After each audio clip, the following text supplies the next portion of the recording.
is TechStrong TV.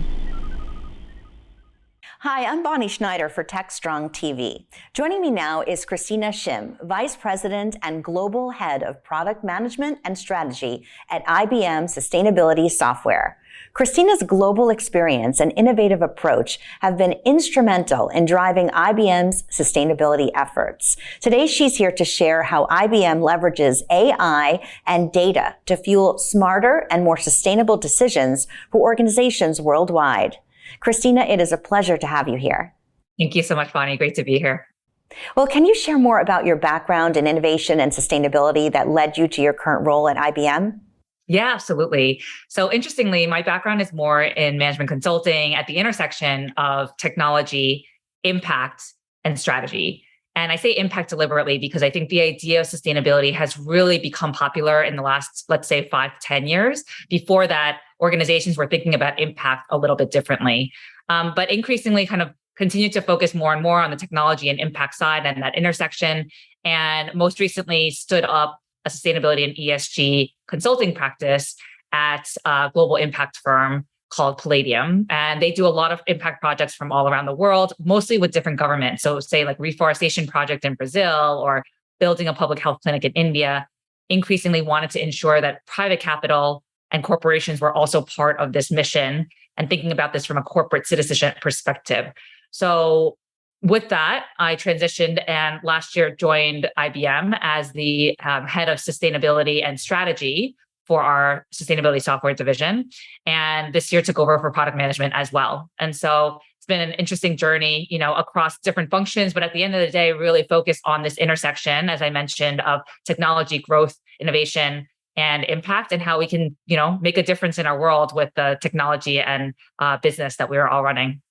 That's great. So how is IBM using AI to empower organizations when it comes to making these more environmentally friendly decisions? Specifically, we're interested in TechStrong for the IT departments. That's a lot of the people that are watching us now. And they're under the gun really to be more sustainable and to reduce emissions. So I'm interested in how you're using AI to do that. Yeah, absolutely. So, Bonnie, at the end of the day, a lot of what we're learning from our customers is that the biggest challenge around sustainability is not agreeing that we need to do something or not agreeing on what that commitment is. It's really on actioning and operationalizing that, right?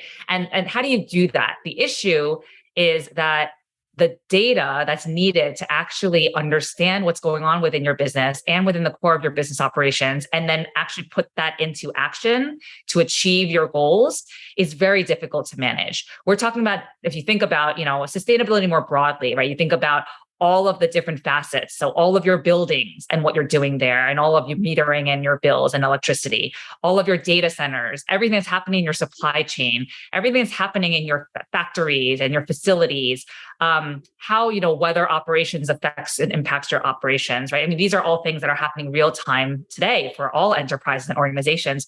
If you think about all of the different data sources and systems that we just mentioned, how that would have to come together for organizations to really get a sense holistically about their enterprise's footprint from a sustainability lens, it's very, very difficult. And, a lot of one-on-one conversations or Chatham House Rules events, they're very, CIOs, so IT professionals, CEOs, CSOs, COOs, very open about the fact that they're still using spreadsheets to try to manage this. And it's really difficult to get a handle on what to do and how to go about doing that. So I think a combination of these pressures of, hey, I need to do something. This is the right thing to do. We have commitments that we've articulated. And then also on the other side, pressures coming from regulations globally, as well as investors and customers. It's really putting kind of a pressure cooker in terms of the expectations of what companies need to be doing. I think especially you mentioned from the IT side, how do we then think about how AI can help to manage the complexity of all of this data? How do we think about how AI can help support, understanding what's going on and actioning on that? These are the ways that, I'm happy to go into more detail on this, but these are the ways that we're thinking about and working with our customers on leveraging AI to get them further along in their sustainability journey. And it's not necessarily specific to any one function, but for sure, IT departments and CTOs, they for sure have to think about this but it's actually relevant across multiple functions in any organization. Yeah, that definitely makes sense. Going back to IBM's approach, when it comes to combining data insights and AI to address complexities of an organization's effort to reduce their carbon footprint, maybe if you can give us some examples, if you've worked with some companies and talk about how they've handled these challenges. Yeah, absolutely. There was one actually, I was in Australia a few months ago, and I had met with a company called Downer Group. They're essentially responsible, if you want to say, like all civil infrastructure for the most part in Australia and New Zealand. And they joked that they were managing the world's largest pivot table, just data from all over the place, all kind of smashed into an Excel spreadsheet. It was really difficult for them to manage. They're responsible for really like civil infrastructure and construction and development, all these things across both economies. And you think about how much goes into that, how they think about their supply chain, how they think about their current operations, their manufacturing, the people, everything. They decided that they were going to invest in one of the products that we have, which is an Invisi ESG suite. And that's essentially the single system of record, right? So they said, we need to put all of our data into this one single system of record that will help us to understand holistically what's going on across our entire business and all of the operations. And that way we can then understand where we need to action some of the biggest problems that we have in order to get us to that goal. So it ended up saving, thousands of man hours. I mean, we're talking about thousands and thousands of data points that were going into these, and it helped them to make sense of where they were and where they were going, and continues to this day. So that's one example that, I just happened to speak with the client in person a couple months ago, making sure that they were, excited about how it was helping them achieve their goals. I think increasingly as well, there's a lot of other products that we can support across multitudes of different areas. But, I think the main piece is how do we make sure that we have a handle on predictive issues and then proactively trying to make sure that we have a handle across all the different data sources. So that's one example I'd share. Just if people are unfamiliar, do you think you can give us an overview just of IBM Sustainability Software? I mean, everyone knows the name IBM, and I used to work for weather.com, so I know IBM too.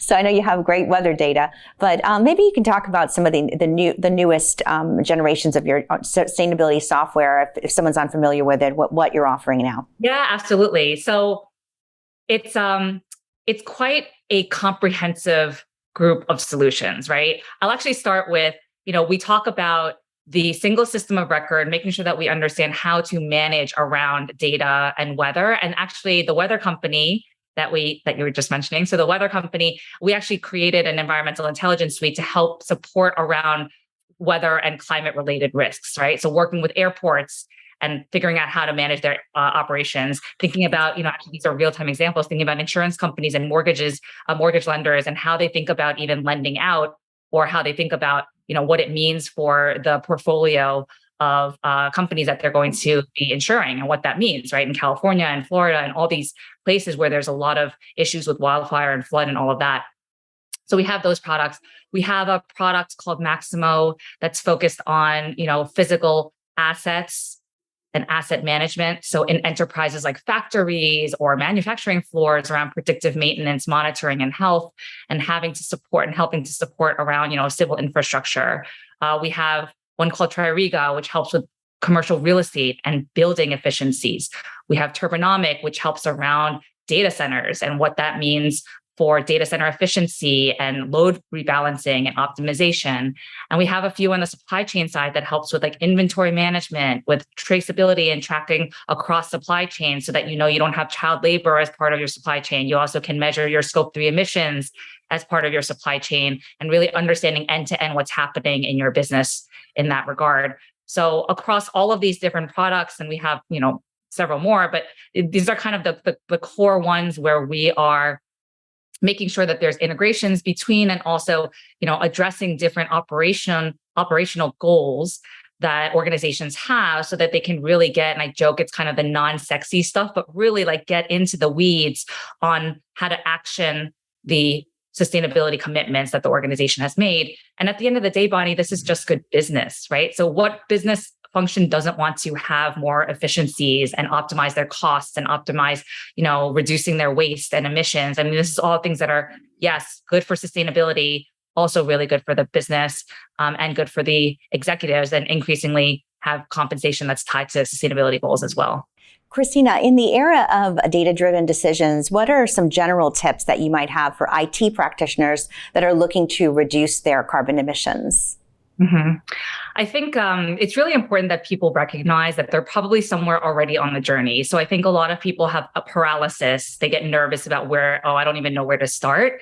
You're probably already doing something that is in the best interest of the sustainability goals that you're trying to achieve.